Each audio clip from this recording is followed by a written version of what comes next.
What's going on, guys? Welcome back to From the Red Carpet. On today's episode, we have huge Secret Wars news, a new title for the new Alien movie coming out, and a whole nother Walking Dead series. So stick around, and we'll dive right in. After the release of Spider-Man Across the Spider-Verse, fans were left in a bit of a shock. And beware, there's spoilers ahead.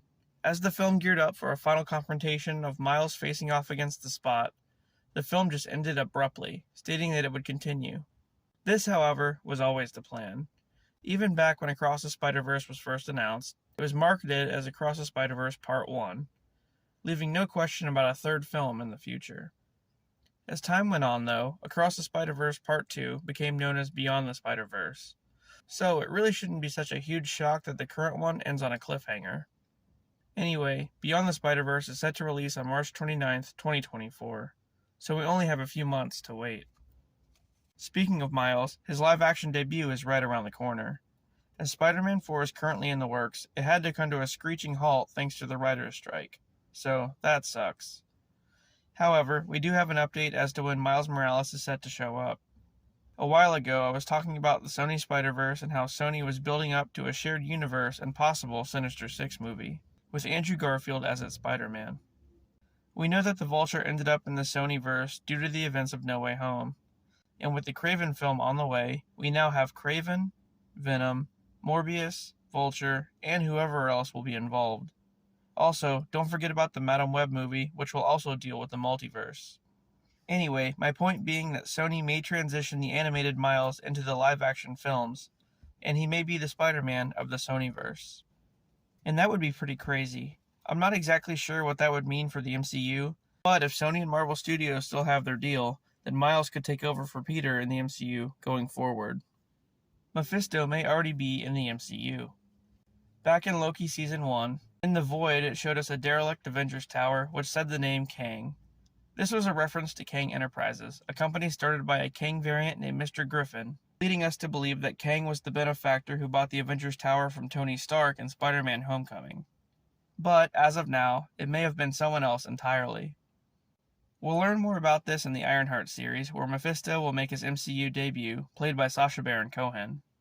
In the series, he'll mostly be in human form and will have a tech company. The Hood, played by Anthony Ramos, will be working for him and will be stealing various tech for him throughout the series. And that, of course, will put him on a collision course with Riri Williams. But that's a story for another day. Like I said, Mephisto will most likely be presented in human form wearing a suit, and he'll look very similar to Mr. Griffin. So it's very possible that Mephisto will be taking place of Mr. Griffin in the MCU. There's more info on the plot of Agatha, Coven of Chaos. So last we left Agatha at the end of WandaVision, she was trapped in her Agnes persona in Westview thanks to Wanda. Well, in this series she'll be broken out of that spell. Originally, I heard that Aubrey Plaza's character, Morgan Le Fay, would break the spell. But now it's being said that Wanda herself broke her out of the spell by accident. Whenever she destroyed Wondergore at the end of Multiverse of Madness, she inadvertently broke the spell. I'm not exactly sure how they'll play it out, but it's something similar to that. Anyway, in the series, Billy and Tommy will show up and Agatha will mentor them. And then, Agatha will form a coven comprised of other witches, Morgan Le Fay being one of them, and they'll set off on a journey to the Witch's Road. In the comics, the Witch's Road is a place that makes your wishes come true after you pass a series of difficult tests. It's a pretty big arc in the Scarlet Witch comics. The villain of the series is said to be the Salem Seven, another group of witches from New Salem who want revenge against Agatha. In the comics, the Seven actually catch up to her and burn her alive, which is pretty crazy, but I'm pretty sure they'll downplay that and make it a little less extreme for the MCU. In addition to that, though, at some point in the Witch's Road comics, Agatha erases the memory of Billy and Tommy from Wanda's mind, and when she realizes this, she kills Agatha, and then she becomes a ghost. So, I don't know if they'll include that in the series, or maybe just leave it out entirely. With Daredevil Born Again coming soon, Marvel Studios has shifted their attention to another potential series, with the announcement that Jon Bernthal will reprise the role of Frank Castle for the MCU. Marvel Studios is planning a Punisher series on Disney+. It's hard to say if it'll pick up after the events of the other Punisher series, or if it'll be a fresh start. All I can say at this time is that we won't see anything of it until after the Born Again series is over with. Captain America New World Order officially has a new title. For the past couple weeks, the fourth installment of the Captain America film was going through a name change. Originally, it was New World Order, of course, and then Marvel Studios stated they changed it for whatever reason. Well, now the film will be known as Captain America: Brave New World. The Brave New World title is said to represent the direction of the MCU going forward and how different it will be from the early days of the universe. Kang fans can rejoice, for now. Recently, Marvel fans have been in a frenzy trying to figure out what Marvel Studios is going to do with Jonathan Majors following all the allegations he's facing. We've heard everything from Marvel replacing him and doing reshoots, to them just using a different villain entirely to finish out the multiverse saga. Well, you can relax because it doesn't look like Majors is going anywhere anytime soon. It's been reported that the reshoots that occurred for Loki Season 2 had nothing to do with Majors, and that his role as Victor Timely in the series is still happening. Also, that Marvel Studios is now focusing more on quality over quantity, which means that they'll be producing less series and working harder on the CGI and post-production, which is something that fans have been complaining about ever since Phase 4. And with that being said, originally, Kang Dynasty was supposed to start filming next year, which would have rushed Marvel to make a quick decision on the future of Majors as Kang.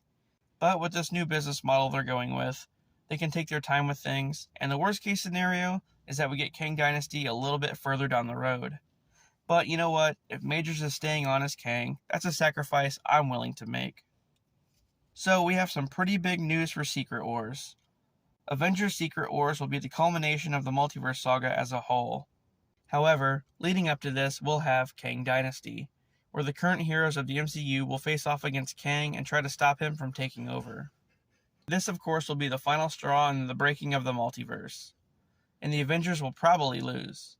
And here's where today's news comes in. Secret Wars will be split into 2 films. In Part 1, following the breaking of the multiverse, incursion after incursion will happen, destroying all the other universes of the Marvel heroes outside the MCU, forcing them to come over and join the 616 universe. Marvel Studios plans on bringing in a lot of heroes from past movies, like the X-Men, the Fantastic Four, Toby, Andrew, and so on.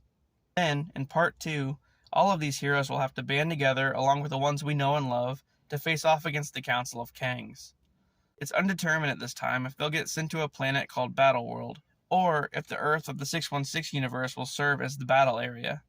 My prediction is that they'll still do it on the Earth of 616, but it'll just have a Battleworld feel to it. Anyway, in this one, we'll see Kang's full potential. Yeah, we saw a bit of it in Quantumania, but here, he's practically unstoppable. And not to mention, there will be hundreds of thousands of variants of him. It's also rumored that Spider-Man will get the black suit in this one, and we may see a version of the Council of Reeds, a group consisting of Reed variants. Reed Richards actually has a key role in stopping Kang in the second film, much like he did in the comics. And then, once everything is settled and Kang is defeated, we'll have a brand new amalgam universe going forward. It'll be made up of all the MCU heroes and old Marvel heroes from the past. So, that's pretty exciting. The Flash is set to be a huge success at the box office, despite Ezra Miller being a complete asshole all throughout the promotion for the film. The comeback of Michael Keaton as Batman and the introduction of Supergirl will make the movie that much better. And not to mention, Ben Affleck's Batman's in there, and General Zod too. But with that being said, the director, Andy Muschietti, was approached about the possibility of a sequel, and if Ezra Miller would continue to be the Flash in James Gunn's DCU. I heard that once this movie comes out though, Miller would be done and a new actor would be cast. While we still don't know if a sequel will ever happen, Andy Muschietti stated that he personally doesn't believe anyone could replace Miller as the Flash, saying no one could play the character as well as he did. Bruce, I have something for you. What is it? It's a letter from someone who was very special to you. So you're saying you could travel back in time? And by doing so, I could save people. I could save my mom. And I could save your parents. Bruce, I could fix things. You could also destroy everything.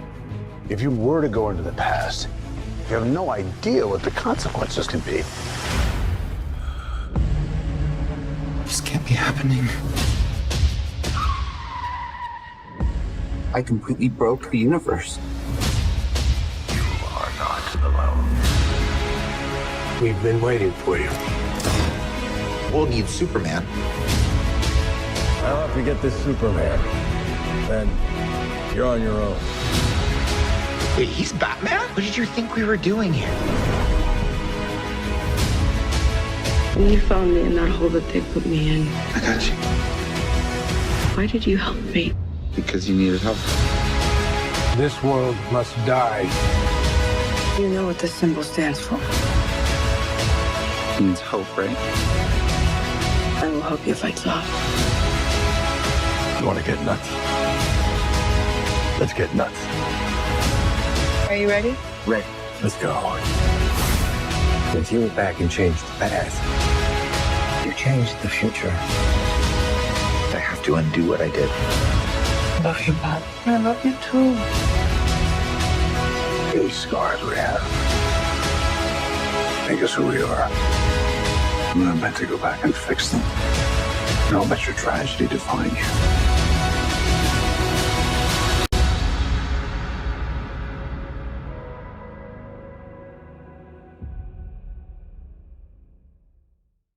The upcoming Alien sequel has a title. So a while back we learned that yet another Alien film was in the works. It's going to be called Alien Romulus, and will be directed by Fede Alvarez with Ridley Scott as producer. The plot will center around a group of teens that find themselves stranded on a foreign planet as they must survive against a bunch of xenomorphs. It's unclear if this one's getting a theatrical release or not, but reportedly it's only going to stream on Hulu.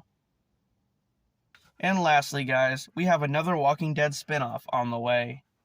After the main series allegedly came to an end, and take this one with a grain of salt, we're supposed to be getting another couple more spin-off series. We already have Fear the Walking Dead, and Walking Dead World Beyond. Then, there's Walking Dead Dead City, a Daryl Dixon spin-off, and Tales of the Walking Dead. I mean, I don't think they made enough spin-offs, honestly. Anyway, this one in particular will have Michonne and Rick finally reunite after all this time, and apparently it'll be called Walking Dead Summit. The series will consist of 6 episodes only. Ferreira and Andrew Lincoln will reprise their roles. There's no release date at this time, but it's speculated to release at the end of the year. That does it for this episode of From the Red Carpet. If you like the content, please don't forget to like and subscribe for more, and with that, I'll see you on the next one.